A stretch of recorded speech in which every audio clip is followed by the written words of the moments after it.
నమస్కారం stick news కు స్వాగతం. ముందుగా వార్తల్లోని ముఖ్యాంశాలు.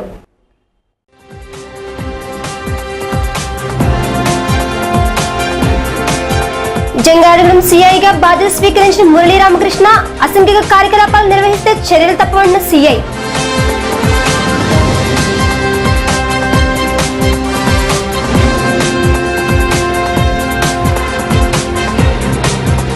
నీలం తుఫాను ప్రభావం కారణంగా నష్టపోయిన పంట పొలాలను పరిశీలించిన వైఎస్ఆర్ కాంగ్రెస్ పార్టీ నాయకులు ప్రభుత్వం నష్టపరిహారం ఇప్పించాలని డిమాండ్.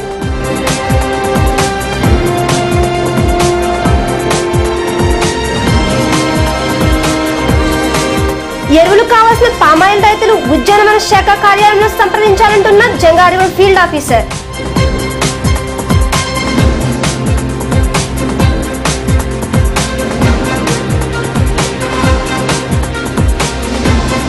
ఈ నెల 7వ తేదీన భగవాన్ శ్రీ శ్రీ వెంకట స్వామి సేవా కేంద్రం నందు నిర్వహించనున్న చండీ యాగం.